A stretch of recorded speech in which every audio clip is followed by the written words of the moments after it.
Mubarak. Ama fakkeenyaaf waan akka namatti dubbii tokko barbaadudha. Yoon fedhe keessan baasa yoon fedhe keessatti inni isa. Sun wanni nama dakala tokko jiru wanni nama galchi tokko hin jiru.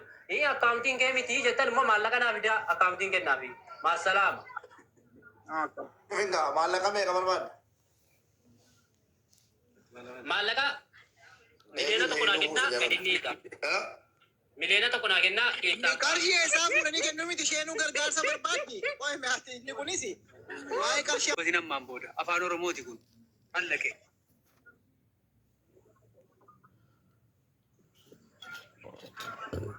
Gittee keessa teenye yoo gittee 260 akkas galee miti 300 galee. akkaawuntiin 300 maali laata keessa? 300 galee. Ani bari yeroo isheen akkaawunti sana yeroo liivii turte akkaawunti xiqqaammoo bira keessatti intina godhaa turte. So isheen kana shakkitee akkaawunti sana guddisuu barbaadaa turte jechuudha. Maaliif akkaawunti maal? Okay. Akkati kan maal koosuna kan naa bula. Maal jechuudha? Mube ilaal yoo keessaan bayinii keessaa bahiif jettan maallaqa naa kennaa. Yoo moodhii jettan keessaa baasa rakkoo tokko qabu silaa kooti waan ta'edha. Amma bara akkaawuntii miti wanni murteessaan qarshii badee sana malee bara akkaawuntii. Feetulaal nama meeqatti hin kadhadhee jedhaa jirtu isiini.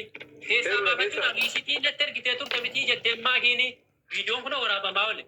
Heeruu hin beekuu jettu. Heeruutti hin kennannee jettu. Hin beekuu jechuu si sanan qabe laan. Asuma jettiin asofte keessaa hin beeku jechuun afaan Oromooti moo afaan maali? Waggaa meeqatti hin asofte hin beeku. Akka dhuunfaatti waan ansiidhaamu qaba asirratti siin dhaamu akka dhuunfaatti ergaan sii dabarsu jiraachuu danda'a akka dhuunfaatti suni waan dubbachuuf gaariin taane ta'uu danda'a siifis nama biraatiifis akka dhuunfaatti waan ansii dabarsu qaba inni dabalataa immoo mucaan kun wanni isin hubachuu qabdan gaafa silmii leela seentellee irraa deeffachuu danda'a maaliif eenyu bar waan namni booda godhaba yoo mana goomanii booda deebi'ee godhabaa jechuudha akkaawuntiin sun guddumatti dhiitamaa jiraachuu ta'a jechuudha. Inni dura yeroo dhufe iluu yeroo dura dhufu jedhu awwala mucaadhaa waliin beenu jette. Maarkos yeroo dhufu immoo lakkii duraan maallaqa dabarsite maallaqa dabarfamee riisitiin 500 harka seenee jedhe tokko jedhi qabadhu. Maarkos yeroo dhufu immoo lakkii kuweenii kenname jedhanii leenca 5tu kenname jedhanii liiveriin dabalamee jira. Amma nan tokko dabalchitu. Ammas immoo kunis isaan baasan.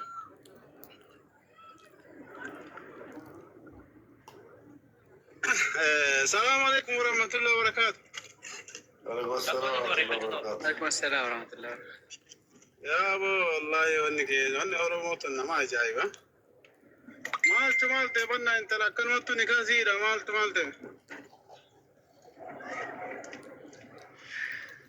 مال بينا والله يكون هذا يبقى كيرو. أنا رأيفني نمني شيرنا قرين سينا وأنا رتولي مبيكو.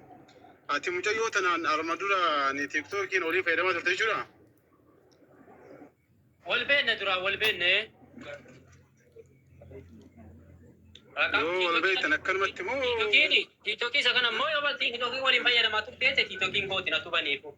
نتوباني جت. لو كوتي لا أكاونتي ما خنا رتيم بانيان. تو كوفالا ما فاجر يجر. طيب. درما يوال بيتاني أشودا. إيه.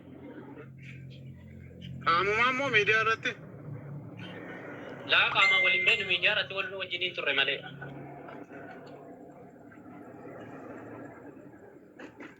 أني. Sila mujani itu turun Rambe kundi.